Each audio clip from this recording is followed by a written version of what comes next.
few years ago, I made a couple of videos that were critical of Facebook. I talked about how it worked for me as an individual user and as a YouTube creator who's just trying to share my videos with the people who like my page. And I think that those criticisms about the filtering algorithm were justified, and I think there's still problems today. And those videos were... Are you sneaking up behind me? Yeah, why not? Okay, so as a result of those videos about Facebook, some people actually left Facebook, or at least shut down their Facebook pages because they were unhappy with the system. Now, I have not done that. You may notice I continue to use Facebook, and in fact, when I was promoting Snadams, I actually paid Facebook to promote some of those posts to really get the word out before the Kickstarter ended. So, I mean, a good question is that hypocritical of me, or have I changed my mind about the algorithms? And I think the answer is more subtle than that, because I think the approach that I've taken with Facebook is more of a fox approach compared to the hedgehog. So let's back up and figure out why people are talking about foxes and hedgehogs. This actually goes back to an ancient Greek guy called Archilochus, and he had a few lines in a poem that effectively said the fox has many ways. You know, the fox is cunning and has many ways of achieving his aim, for example, getting away from predators. Whereas the hedgehog knows one big successful method, which is just using its spines to avoid predators. Now, over the years, this sort of idea has been adopted by a lot of different people, including a philosopher in the 1950s, a guy by the name of Berlin, who was looking at Tolstoy and how he was both fox and hedgehog. But, I mean, more recently, this fox-hedgehog dichotomy has been adopted by lots of different fields, like economics or prediction, politics. It's important for me to define what the fox and the hedgehog mean to me. To me, the hedgehog refers to someone whose outlook is guided by kind of singular big ideas. Someone who adopts, you know, an ideology, and then everything is pictured within that ideology. Whereas the fox is a little bit more nuanced, takes in ideas from all sorts of different areas and tries to work with them together, even though sometimes they may be contradictory. A fox is also more likely to be sort of introspective and not entirely confident, always with the possibility that you could be wrong. Now, I feel like I've taken a fox approach with Facebook because I realized that by targeting my posts really carefully to avoid those 8 countries that I mentioned, I was able to increase the reach of my posts by 10 or 20 times. That's huge. So I was able to work around the problems of Facebook's algorithm. How you guys doing? Yeah. What are we on? YouTube. YouTube. And the other thing that I found with Facebook is that it's really good for geographically targeting areas. For example, when I held meetups in Vienna and Lisbon, the best way to let people know that I was there was via Facebook, because you could just target down to the city.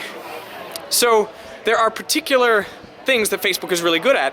Does that mean I've changed my mind about Facebook entirely? Is Facebook doing all the right things now? I think the answer is a resounding no.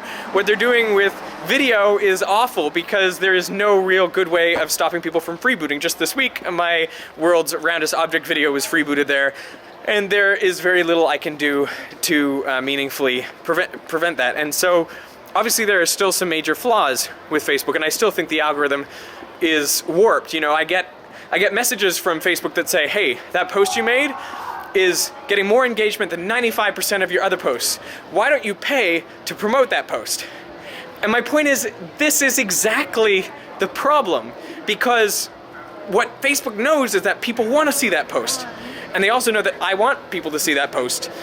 But instead of just working for everyone, they need to find a way to make money off that, which is why they're trying to withhold even very popular posts and ask for more payment. So, let it be said that Facebook has not solved all the problems. However, I've found a way to work within Facebook's system to make it work for me. And when I paid to promote Snadams, I feel like that was a beneficial use because I was able to reach a very large number of people before the Kickstarter ended. By the way, if you missed out on Snadams, there's still a way to get them. You can get them via Indiegogo. I'll put a link in the description. So this idea of the fox and the hedgehog, I was going to title the whole video, "You should be more fox than hedgehog." But then I started to think about it, and it can be more complicated than that, because maybe it's sometimes better to be a hedgehog. For example, there's other ways in which I kind of am a hedgehog. Like my whole mission in doing Veritasium, and I mean, it is all based around one idea. And that one idea is that people are happier and make better decisions and enjoy life more when they seek to understand what's really going on, when they really want to get at the truth. And there's a guy, Nate Silver, who made a website, 538, and it's actually in his book, The Signal and the Noise, that I first came across the idea of the hedgehog and the fox. And he's adopted the fox as the logo for his website because he says everyone should be more of a fox. I mean, his strategy is to take tons of different sources of information and integrate them with really sophisticated analytical and mathematical techniques to come up with the best predictions. But see, the thing about... Hey, how you doing? The thing about his website, though, is that it's all based around one idea. That one idea being that the best way to get at truth is to use statistical methods.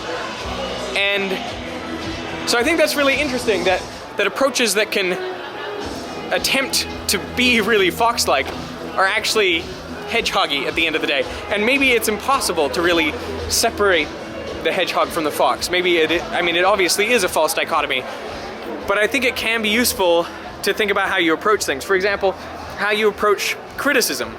I think whenever one gets critiqued, the instinctual response is to reject the criticism and assume that whatever you were doing in the first place was right and just try to find flaw with the criticism. I think it's much harder and much more fox-like to take a moment and try to repress that knee-jerk sort of opposition to the criticism and try to see if there's any truth in the things that are said. For example, when I make these walk and talk videos, many of you tell me that they make you feel a little bit ill because they're a bit shaky. And I'm open to that criticism. I mean, you could just look away because you only need to hear my voice. You don't need to look at my face all the time. But for this video, I'm shooting it with a smaller camera that has image stabilization.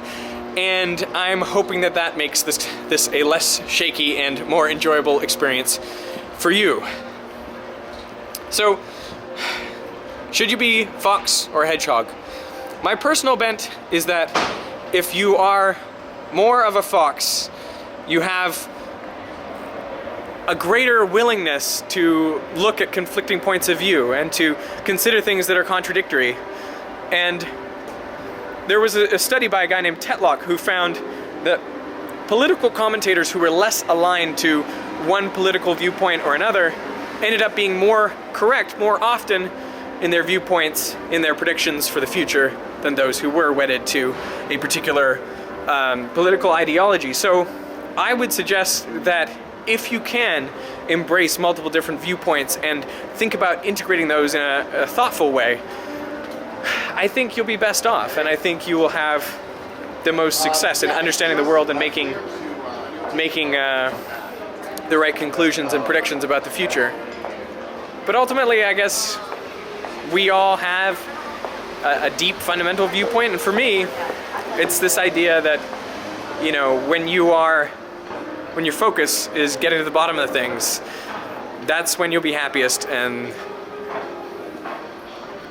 I guess that's what I'm trying to do and help other people do. I heard a nice saying, I'm not sure if I can say it right, but there are only two types of people in the world. Those who think there are only two types of people, and those that don't.